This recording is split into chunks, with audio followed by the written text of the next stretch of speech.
Hi, I'm Carl Lucci, founder of the I Refuse to Fail Partnership and our weekly I Refuse to Fail networking events where we create a topic, a business topic, hopefully that is insightful and educational. And one of our partners will introduce the topic, and then we will open it up to the room for people to make comments. And it's not edited, so everybody's giving what they feel. So it's nothing canned here. And then if you would like to participate in any of these, you're welcome to go to ourrefusetofail.com, request an invitation to one of our events, and we will be happy to send you an invitation. So with that, Lisa Murphy, I'm going to have you open up and tell everybody what your topic is, and I'm going to let you take it from here, and you can even call on the people. Good morning, good afternoon, and good evening, everyone, no matter where in the world you are. Today, we're going to talk about burnout.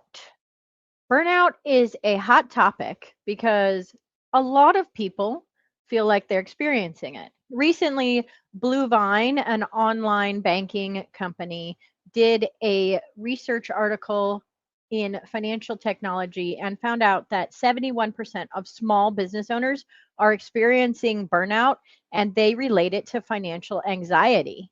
And 2 in 3 are routinely losing sleep over their business finances. And the reality gap is that while 77% of business owners believe that ultimately their business and their services are worth the effort, they are finding that 27% of them experience higher than normal stress and burnout, higher than what they expected, even.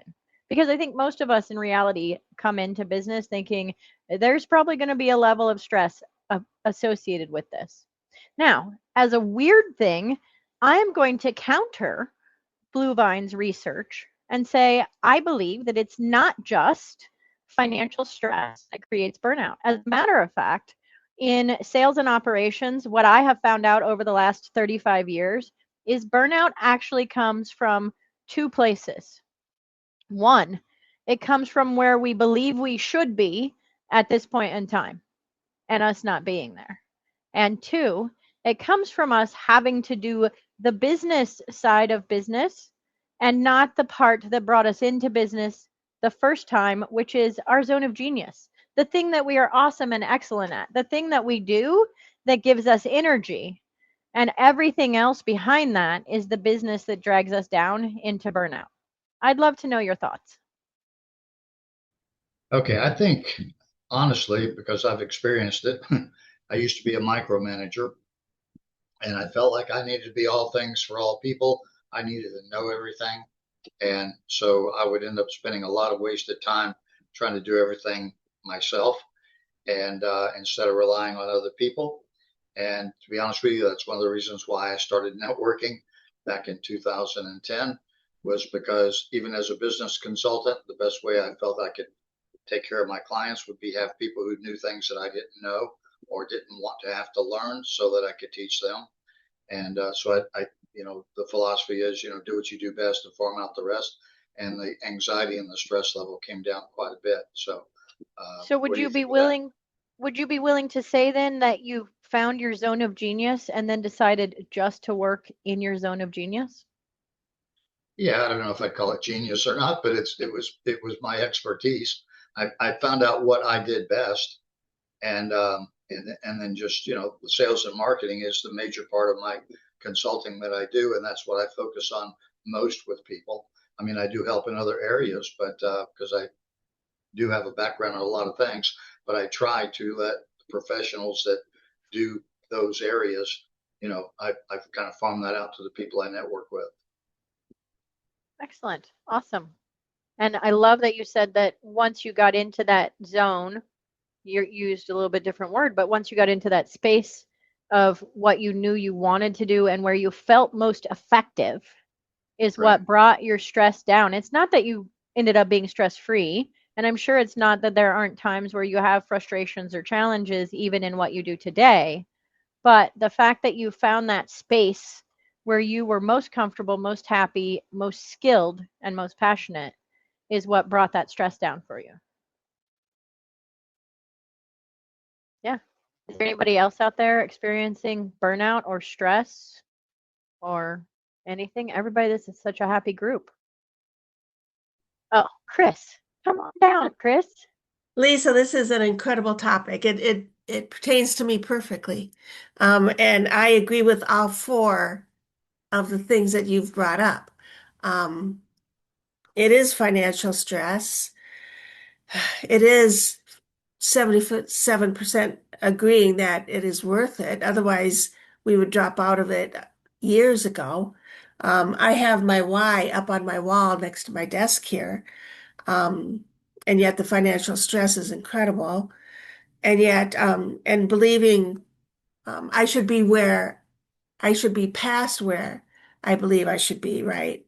Yeah, And yet, the business side, we get into this because our why is so huge. You know, our hearts are so huge, right? We want to be doing this, helping people, blah, blah, blah, right? absolutely.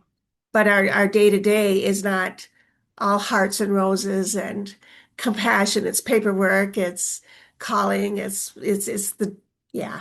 So this is an incredible topic, and I don't know the solution, except Would that it's the turtle work. It's that, you know, right. plunging ahead. Yeah. Would you believe that 47% of our day, whether we run our own business or we have even team members, 47% of any day in any business is spent on administrative tasks and issues. And it's Yeah. those 47% of tasks and issues that actually create, in my opinion, the highest pressure of burnout over anything else. Because those are the things you're sitting there at your desk dreading, not wanting to do, saying bad things about while you're doing them, being grumpy, and all of that brings your state of energy down, right? It brings in cortisol and it suppresses dopamine. It brings in stress factors, and then you feed those stress factors with the negativity. And there are solutions to it. As a matter of fact, Oleg has a few, and I have a few. But the solutions are sometimes outside of the box of what we're used to thinking about in our business. And so that feels scary and uncomfortable for some people. So, Excellent. Thank you. yeah, absolutely. Luis. Yes, Louise Harris, Last Research and Editing. I find that I get burnout when I have to deal with clients who have issues. Like I had to deal with a client's issue this morning. Now, it was a lot of times the clients are just so antagonistic that it's hard for me to deal with them. But this client, he was very friendly, and once I solved his problem, he's like, "Great, thank you." But so many times I'm dealing with antagonistic clients, and that's really what brings me down. The second thing that brings me down is going long periods without a break. So I will work, 3 or 4 months before I can take any time off, and that is what burns me out too, because I feel like I'm constantly moving and not going anywhere. Yeah. So if I could support you in two ways, I'd love to offer from a coach's perspective the way to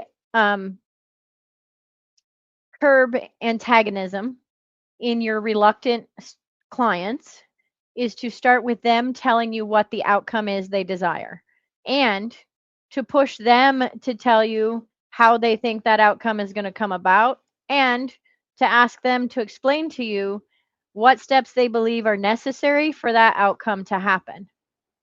And then you instead encourage them to design the path for you, and then you just insert the necessary parts that you know they need. Because when you start out with what they want and how they want to achieve it, maybe they're not reasonable. A lot of them are not going to be reasonable, but you keep breaking it down for them. Okay, if you want this book written in the next 60 days and you want it to be 283 pages and you want it to be edited and you want the cover art to be right and you want everything to be ready and you want it in hardback, softback, and with a workbook, this is the kind of schedule that's going to take. How many hours a week do you think it's going to take you to be able to hand me what I need you to hand me on a weekly basis for us to hit this target, right? And then you let them break it down for you. And then you say, oh, well, if you can only give me 3 hours a week, then this would be the expected trajectory from 3 hours a week. I'd love to change that for you, and I'd love to, find a way to meet you in the middle. Let's work on that together. And that can really help. The second part of what you said is so super true of almost all of us entrepreneurs. The solution to that is A, when you're in an airplane and the oxygen masks come down and your most beloved is next to you and passed out already, do you put the oxygen mask on them first or you first? In your panic state. So you put your oxygen mask on you first, so then you can stop them from dying because you're already getting enough oxygen to put oxygen mask on them so that they can get oxygen and they will wake back up. The problem with being an entrepreneur is we think a lot of us live in what I call a lack of abundance. We think if we don't do it now, if we don't do it today, if we don't get it done this week, we're going to lose all the money, all the opportunity, and all the traction we've ever gotten in our lives. And actually what happens to us is our brain starts to get fried. We start thinking less effectively. We start acting less effectively. It starts taking us 3 times longer to do that email than it ever has taken us before. We find ourselves sitting in front of the computer screen, rereading the same paragraph. Probably with you, it happens a lot because you have to write paragraphs, rereading it and knowing there's something in there that you want to change, but not able to figure out what it is you want to change. My suggestion is to schedule breaks on your calendar, to schedule Care for Me on your calendar. Even if you can't take a vacation, take meditation breaks, take walk around the park breaks, do something that you can start to implement as a ritual that can empty the bad out of your cup and leave room for the good that you want to bring in for the rest of the day or the rest of the week. Yeah, I just wanted to say that my personal approach to burnout is to use the ancient wisdom of the Stoics. And that is, number one, they say, whatever is not under your control, don't worry about it. So if you really adopt that kind of attitude, then you cannot get burned out because you're only handling things that you can actually handle that are under your control. So that's one thing. And then the second thing I would say that also from their wisdom, which I think is amazing, is the fact that things are not the way they are, but the way you look at them. And so that's where the personal attitude comes in, that everybody's different. Like Louise was talking about this client that's antagonistic, and there's nothing anybody can do about that. I mean, they are what they are. Different people are different, and like I said, totally out of her control. However, you can either get completely mad at the situation and just get all stressed out and everything else, or you can go with plan B, which would be my recommendation. And what Stoics recommend is no, you look at it from a perspective that makes sense and from a perspective of positive energy towards whatever it happens to be. Anything that's happening negative, there are some things that are positive also. You can always get even the biggest failure. If nothing else, it's a learning lesson. I mean, so there's always something positive people can take from that. But in terms of actually doing the burnout part, is again, it's up to them. Somebody can get mad. Other people are totally, fine with the same situation. They just smile and go away. So to me, those are the two things. Like I said, I'm a big fan of the Stoics because of this, because I think it makes that problem with people getting burned out much easier to handle if you really do it. It's like what you were saying, Lisa, is about, take a little time to meditate. That doesn't mean you're sitting there thinking you're meditating and you're thinking about the problem, because you're not meditating then. You're just basically exacerbating the problem you already had, because you keep thinking about work and keep thinking about work. And yeah, but I did this 15-minute block to meditate. No, you didn't. You were just constantly, stressing over whatever the client was or whatever the work is supposed to be. And oh my God, when am I going to get this done? That's not what you were saying, Lisa. Yeah, But if you look at it from this other perspective, I think it could be manageable. Yeah, absolutely. In my community, every Sunday night we meet for a weekly planning session. I call it Win Your Week. But one of the very important psychological aspects of this planning session is we start out with a 5-minute brain dump or brainstorm. Everything you can think of that you possibly think you need to do in your business life, and in your personal life. It doesn't matter if you think it's aligned or not aligned. If you think it's this year, this week, tomorrow, today, whatever, you list everything out. And then we take a break. And in that break, instead of thinking about all of those things, we go over our weekly wins. We change the state from worry about what we haven't gotten done and what we need to do to what did we do that was so great this last week? What went really well in our lives? And then we do another brainstorming session of all the things we might have forgotten to write down in the first one. But the next piece of that is a couple of steps down the road is to put it through what's called the Eisenhower Matrix. Does anybody here know what the Eisenhower Matrix is? Yeah, Oleg does. The Eisenhower Matrix is 4 quadrants. Across the top is important and not important, and across the side is urgent at the top and not urgent at the bottom. So if it's important and urgent, that's something you're probably doing this week. If it's important but not urgent, that's something you can schedule out on your calendar. If it's urgent but not important, then, no, sorry, if it's not urgent but it is important, that's something you give to somebody who has a higher skill set than you. So they can take it, they can handle it, like Carl said. Let those people with the good skills in that area do that job that they're good at. And then if it's neither urgent nor important, first you have to say, do I really need to do it? And if you think, yes, I want to, then you just schedule it further out on your calendar. One of the ways that that releases stress, burnout, and anxiety is you start to get things off of your brain processors. I have people do this by hand in handwriting. Then we schedule it on the calendar so that if that worry comes back up, they can do a search in their calendar, see that they've scheduled it out, and then they get relief. This is based on the principles of getting things done and a couple other scheduling things that I brought together in one to give people the ultimate relief as fast as possible. And I think the Stoics are brilliant because yes, you can only control what you can control. You can only manage what you can manage, and you certainly can't manage the attitudes and behaviors of other people. You can do your best to help them have a better day than what they were having before they got to you. That's about it. So, thanks, Oleg. Carl? Yeah, I think that one of my heroes was Zig Ziglar, and I think he kind of summed it up as get rid of the stinking thinking. I think a lot of people allow other people to have free rent in their mind that are negative. And I don't have that much room in my brain to begin with, so I don't want to give any more of my space away. So I try to, anytime there's negativity or you have a negative client, by the way, I have fired clients before. Sometimes the money just isn't worth it. You end up spending so much time and you get so stressed with the client that just, there's just no synergy. I've even recommended a couple times. It's only happened a couple times in my entire career, but I've said, I just don't think this is working right for us. Maybe I can find somebody else that willing to put up with your bullshit, so to speak. But I don't say it that way to them. And then you're basically firing them. Because you can't help everybody. If you spend all your time stressing out over this one client, and I used to be guilty. I'd wake up in the middle of the night worried about how I was going to handle this situation with this client, and the only person who was bothering was me. It wasn't hurting them, because a lot of times people just they want to be negative, and I don't know why that is, but it's out there. So I just think that the negativity factor can really enter into your stress.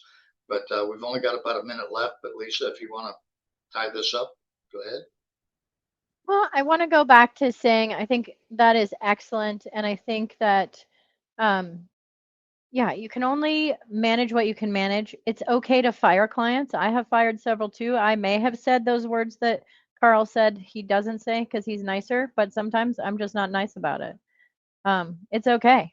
You don't have to help everybody. You don't have to serve everybody. But the one thing I would have you consider is that we never know the whole story that's going on with somebody else. And sometimes we're just the easy target. And the only question you have to ask yourself is, are you willing to remain the easy target? If you can't make a change, then where is it that you put a stop to it? Go ahead, Carl. Well, okay, I'm gonna close this up because we do have to cut this you know, we don't want to, we're not doing a full day's video on this, but it's a great topic, obviously, because, you know, everybody had some great input. But I will tell you this, that I don't argue with clients and I don't argue with people. And I have used the terminology that terminology, whatever you want to say, that my grandmother used to say. Instead of arguing with them, you just say, well, bless your heart, and move on, because there's no answer they can come back with when you say that, and no argument with that, and then you just close it down. So with that, we're going to stop this particular session we had today. Great topic, Lisa. Glad we had this, and we will be recording this. It is recorded, and we will be putting it on our YouTube channel. We'll be putting on our LinkedIn sites, so it has potential, you know, thousands of people hopefully we'll be able to see this, and it'll also be off our website. So once again, I appreciate everybody for participating, and of those of you that wanted to participate, and we hope to see everybody next week. All right, thank you.